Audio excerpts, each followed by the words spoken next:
السلام عليكم، مرحبا بكم في قناة المطبخ الجزائري. اليوم ان شاء الله بمناسبة عيد الاضحى رايحين نديرو مع بعض مقروط الكوشة بالمقادير تاعو اللي موالف نديروها العادية في المقروط.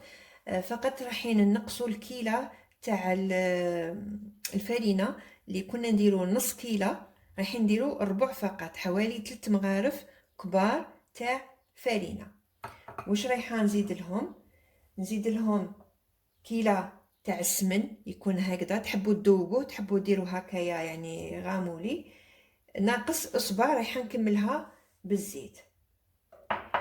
نزيد مغرفه صغيره تاع الملح، ومغرفه تكون شويه معمره مليح تاع لافاني. وعندي لهنا خليط تاني كيلة، نفس الكيلة يعني اللي تعبروا بها عبروا بها كامل المقادير. عندي كيلة تاع الخليط بين ماء ومزهر. مقروط الكوشه هذا تاع اليوم انا رايحه نديرو بالطوابع. عندي هذا الطابع، وعندي هذايا، وانتوما ديروا بالطوابع اللي عندكم. اذا نبداو بسم الله على بركه الله، والصلاه والسلام على رسول الله. عندي هذه الكيلة الاولى والكيلة الثالثه. قلت لكم في عود نص كيلة تاع فرينه ديروا الربع، 3 مغارف كبار، مغرف صغيره تاع الملح، ومغرف صغيره تاني ولكن تكون معمره مليح تاع لافاني. هكذا نخلط كل شيء مع بعض. هنا اللي تخاف يعني تحللها المقروط تاعها ولا يتشقق، تزيد الحبات تاع البيض. هنا نجيب الكيلة تاعي تاع السمن، قلت لكم تحبوا تذوبوا تحبوا ديروا هكذا كيما حبيتوا، ناقص اصبع هكذا. هنا واش رايحه نزيد لها؟ راح نزيد نكملها بالزيت هكذايا. بسم الله. ونخلط كامل الخليط تاعي مع السمن، نحاول نبسسو هكذا. حاولوا تحكوا مليح بين يديكم. كما شفتوا الكيلة تاع السميد تكون ممسوحه هكا حتى تدخل كامل هذاك السمن، يدخل بين حبيبات تاع السميد ويتبسس مليح. هذه المرحله الاولى لازم يعني، الا كانت هذه المرحله نجحتوا فيها راح تنجحوا في المقروط. هنا كيفاش تعرفوا باللي المقروط باللي السميد تاعكم تبسس مليح؟ حكموا هكذا، فوالا، حتى تشوفوا يعني تشكت لكم هكايا انبول هكذايا، وما تشقت لكمش يعني. هنا معناتها السميد تاعنا تشرب مليح، رايحه نلمو هكذا كامل بجيه ونغطيه، نخليه حوالي نص ساعه بس انا رايحه نوجدو اليوم. وهو من الاحسن يعني نخلوه يبات ليله كامله احسن، يعني الا كان عندكم الوقت خلوه يبات، ما كانش عندكم الوقت تقدروا تخلوه نص ساعه ساعه يعني حتى يتشرب مليح. اذا انا حنخليه يريح ونعاودو نتلاقاو معاه. السميد تاعنا بساشي ولا بابي فيلم، نزيدو له هكذا سربيته من الفوق ونخلوه يريح. هنا جبت الغرس كنت ديجا نقيته، رايحه واش نزيد له؟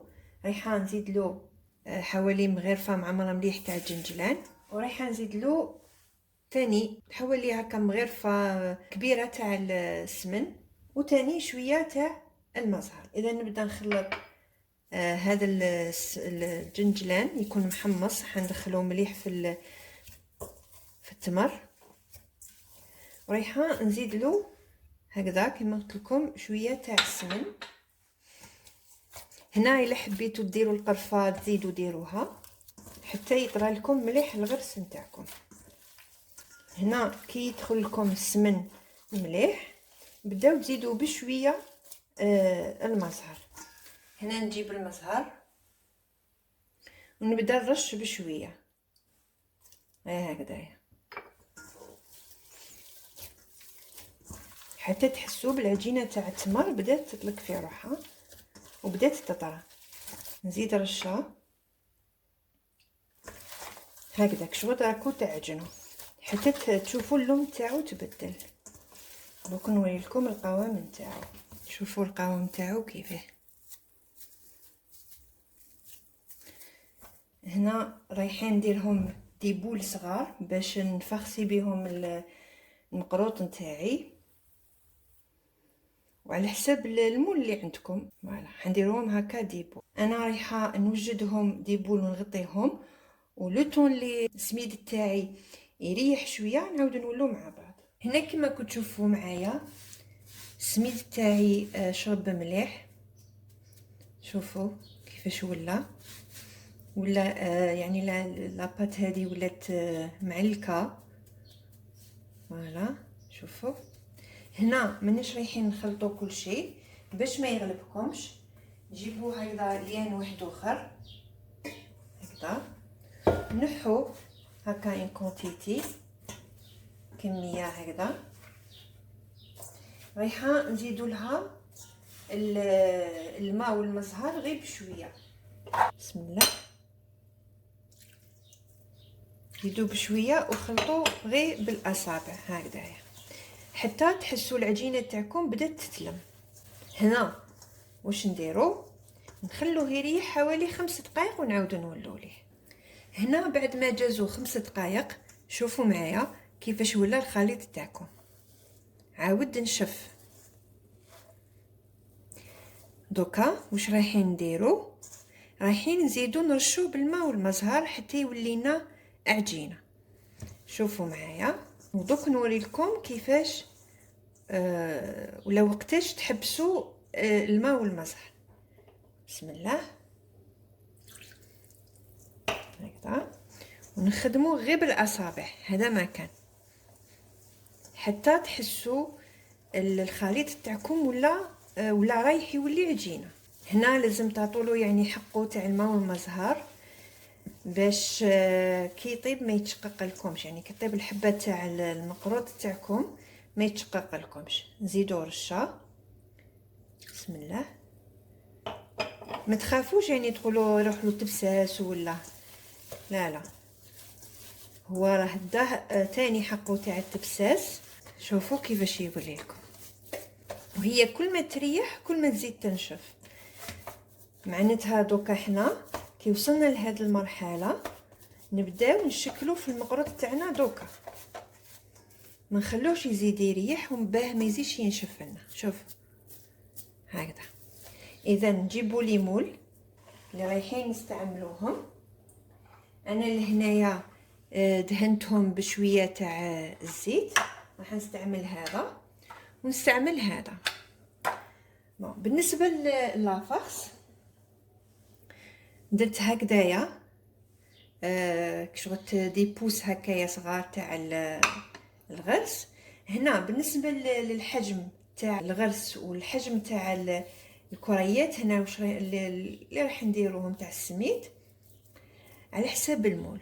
انا ندير على حساب المول، انا ما نديرش بالميزان. اللي يحب عنده ميزان دير الميزان، يعني ما عنده حاجه. واللي ما عندوش يحاول يدير هكذا على حساب المول تاعو، يعني الكميه الحجم على حساب المول تاعو. اللي عنده ميزان يقدر يدير 10 هكذا 10 غرام تاع الغرس مع حوالي 50 تاع لاباط، ولا يقدر يدير 12 غرام مع 45 غرام. فوالا يا 10 50 يا 12 45. فوالا اذا نبداو. بسم الله. كنت ديجا انا شكلت هكذا دي بولات من قبل. شوفوا الحجم اللي راح نديرو. انا راح ندير على حجم المول نتاعي. اذا نحلها هكذا هكايا، ونرفد وحده من هاد لي بولات صغار تاع الغرس، ونحاول نغطي عليها هكذا.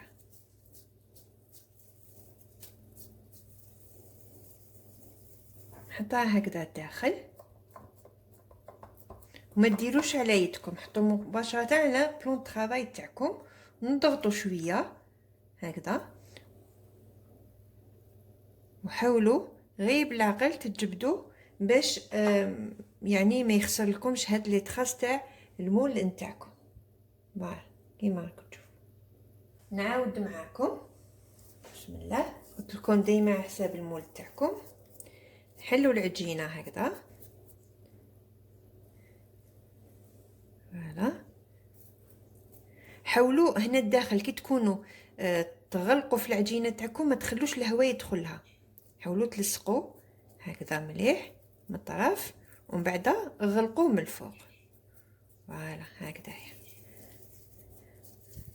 وراكو تزيروا عليها.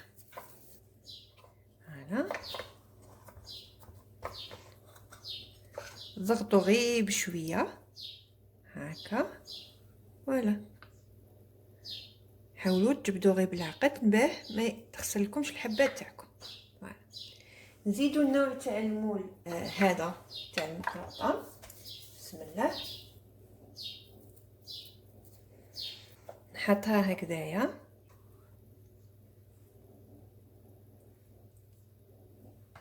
فوالا انا نكمل تشكيل المقروط نتاعي ومن بعد نتلاقاو. هنا بالنسبه للمبتدئات حبيت نوري لهم يعني طريقه باش يعرفوا الحجم الكره تاعهم، يسيوها في المول.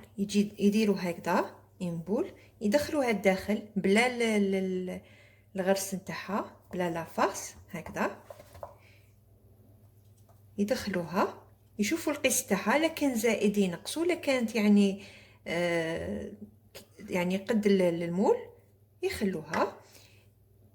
يديروا حفره لهنا هكذا،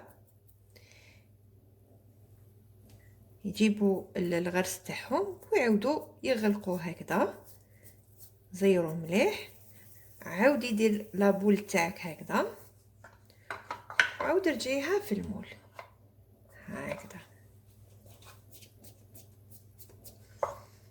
هكا باش تجيكم يعني طريقه سهله وتكونوا تعرفوا شحال لازم لكم حجم العجينه تاعكم، وتشوفوا تحصلوا على هذا الشكل.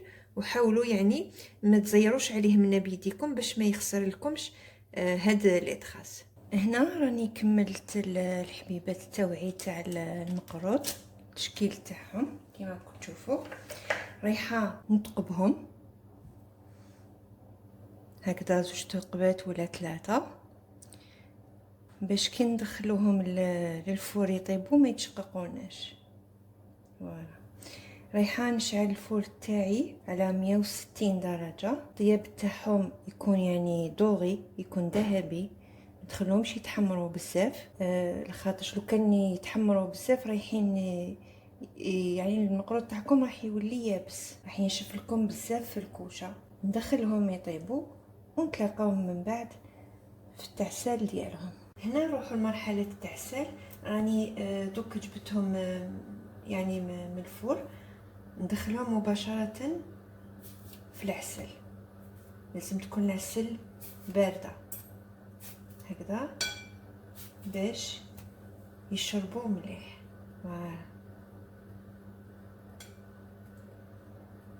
حتى العسل تدخل لهم يعني حتى للداخل. هنا من الاحسن تخلوا يعني المقروط تاعكم يبات ليله كامله في العسل باش يتشرب الداخل حتى للقلب هكذايا. انا رايحه نخليه يتعسل مليح ومن بعد ان شاء الله راح نشوفوه مع بعض في طبق التقديم.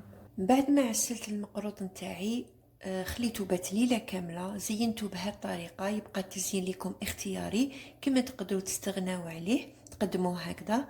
نتمنى ان شاء الله تكونوا تبعتوا مراحل التحضير تاعو، جربوه ان شاء الله تنجحوا فيه. والسلام عليكم ورحمه الله تعالى وبركاته.